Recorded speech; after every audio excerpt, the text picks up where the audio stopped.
गाटा number बदला या जमीन का खेल? अधिकारियों पर मिलीभगत के गंभीर आरोप। बंजर सरकारी जमीन की पैमाइश को लेकर विवाद, अधिकारियों पर मिलीभगत के आरोप। मुजफ्फरनगर बुड़ाना तहसील क्षेत्र में बंजर सरकारी जमीन की पैमाइश और गाटा नंबर को लेकर विवाद मुख्यमंत्री तक पहुंच गया है। शिकायतकर्ता जरगाम ने मीडिया सेंटर पर प्रेस कॉन्फ्रेंस कर कुछ लोगों पर सरकारी जमीन पर कथित कब्जे की कोशिश और तहसील के अधिकारियों कर्मचारियों पर उनकी मदद करने के आरोप लगाए हैं। शिकायतकर्ता ने मामले की निष्पक्ष जांच और कार्रवाई की मांग की है। जरगाम के अनुसार मौजा बुड़ाना बांगर उत्तरी में पुराने खसरा नंबर 1933 और वर्तमान गाटा संख्या 1340 की बंजर भूमि को कथित तौर पर पुराने गाटा नंबर 1995 और नए गाटा नंबर 1336 ख की भूमि बताकर कब्जे का प्रयास किया जा रहा है। उनका आरोप है कि जमीन की पैमाइश में भी अनियमितता की गई।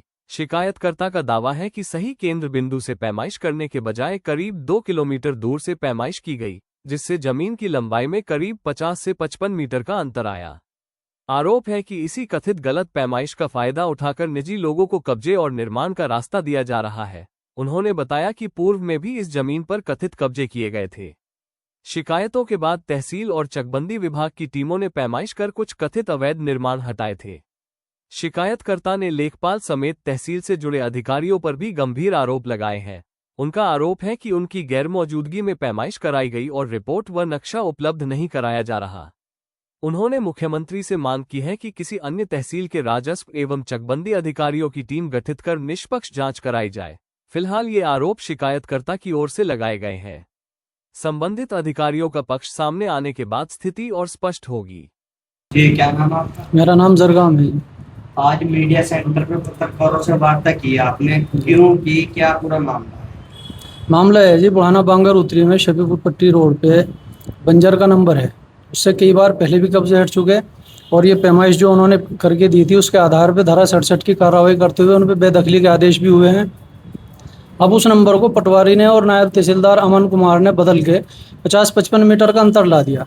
अब उस हिसाब से या तो धारा 67 की कार्रवाई गलत लोगों पे की गई या जो अब वहाँ पे कब्जा करा रहे हैं वो गलत हो रहे हैं। दोनों में से एक चीज़ है। उनका कहना यह है कि जो अब कब्जा हो रहा है वो बिल्कुल ठीक है। हम एसडीएम साहब से मिले, उन्होंने हमारी बात सुन के कब्जा रोकने के लिए बोल दिया था, लेकिन कल नायब साहब ने ये कहा कि जी कब्जा बंजर ज़मीन पे नहीं हो रहा है, वो अपनी ज़मीन पे कर रहे हैं। अगर वो अपनी ज़मीन पे कब्जा कर रहे हैं तो फिर धारा 67 की कार्रवाई क्यों की गई लोगों पे 15-16? और जो पूर्व की पैमाइश है उनकी दी हुई, उससे तो पैमाइश नहीं करते, 2 किलोमीटर दूर से लाते हैं, उससे 50-55 मीटर का अंतर आता है, तो वो अवैध कब्जा उनका जो है लीगल बता रहे हैं उस आधार पे। कब्जा करने वाले कौन कौन लोग हैं, कब्जा कितने लोग शामिल हैं? ये तो ग्रुप तो काफ़ी बड़ा है उनका, लेकिन वहाँ मौके पे जो है इंतज़ार कुरैशी है, छोटू प्रधान है, मुरसलीन कस्सार है, ये 10-12 लोग बैठे हैं वहाँ और इनको पूरी सपोर्ट कर रहे हैं। अच्छा, अभी जैसे आपने एक आरोप लगाया कि डीएम साहब के फर्जी कागज भी बना लिए थे, इन्होंने जेल भी गया जी।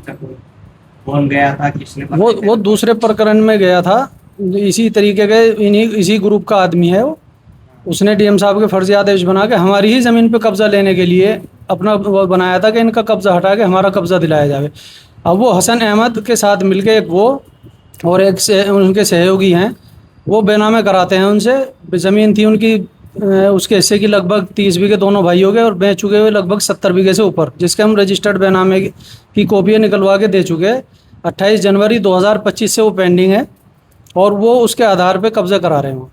अभी आप लोग क्या चाहते हैं इस पूरे मामले में? आपने मुख्यमंत्री को पर भी शिकायत की है जी, क्या अब तक हुआ है? अब तक कोई कार्रवाई नहीं हुई। हम तो ये चाहते हैं कि जो सही काम है वो हो और जो गलत तरीके से अवैध कब्जाधारी हैं उनके कब्जे हटाए जाएं। कारण क्या मानते हैं आप, इसमें कोई एक्शन क्यों नहीं हो पा रहा? एक्शन इसलिए नहीं हो पा रहा क्योंकि फ़र्द में उनके नाम रहते हैं, बेनामे उसमें करते हैं वो प्लॉटिंग में, तो फ़र्द दिखा के वे कहते हैं कि ये हमारी है और उनमें नायब तहसीलदार और पटवारी पूरा सहयोग उनका करते हैं, वो उसको सच साबित करते हैं। अगर कोई जानकारी लेने के लिए उनके पास जाता है कि जी ये मालिक हैं या नहीं, तो वे बोलते हैं कि कागज़ों में यही मालिक हैं। तो उनके नाम कैसे चढ़े फर्द वगैरह? उनकी ज़मीन थी, जो उनकी हिस्से की ज़मीन थी उस वो बेनामे पे पहले कर चुके हैं, उससे ज़्यादा कर रहे हैं। जब हमने 28/1/2025 में एप्लीकेशन दी थी उसके बाद भी लगभग 46 बेनामे वो अब तक कर चुके हैं। उनकी टोटल कितनी जमीन थी पहले? उनकी दोनों भाइयों की लगभग 30 बीघे ज़मीन थी। अब तक कितनी बेच चुके वो? लगभग 73 बीघा। इसमें आपने नैब तहसीलदार का भी नाम लिया है, जी क्या वो भी मिले हुए हैं? बिल्कुल। इस आधार पर आप ये बात इस आधार पे कह रहा हूँ क्योंकि 1.25 साल से तो जांच पेंडिंग डाली हुई है उन्होंने, उस पर कोई कार्रवाई नहीं करते, और जो भूमि माफिया अवैध कब्जा करते हैं उस पर अपनी रिपोर्ट में लिखते हैं कि मौके पे कोई अवैध कब्जा नहीं हो रहा है, जबकि हम उसको फोटो भी देते हैं, वीडियो भी देते हैं उनकी, मौके पे एप्लीकेशनें भी बार बार दे रहे हैं। 30 बीघे जमीन उनके नाम थी, 76 बीघे बेची, जी। 40 बीघे उन्होंने एक्स्ट्रा बेची, उसमें किसका नाम लिखा हुआ है कि किसके नाम पे जमीन? उनके नाम जो हसन अहमद आदिल हसन थे उन्होंने बेची है, उसके बराबर में 200 बीघे का नंबर था 1750 बंजर का, वो उसके बिना में करते हैं, कब्जा उस पर देते हैं। इसी तरह ये जो रेडीमेड बाउंड्री वाला मामला है जो मैं बता रहा, धारा 67 की कार्रवाई हुई, इसमें 1995 खसरा नंबर का बेनामा है बराबर का। अब उसमें तो बन चुके कब्रिस्तान, जो कब्रिस्तान का नंबर था उसमें आबादी है, अब इसको उस पे ला रहे हैं बंजर पे, बंजर आगे खिसकेगी 55 मीटर, दूसरा खेत इस तरह खिसकते दूसरे गांव में घुसेगा, कौन घुसने देगा अपने खेत में।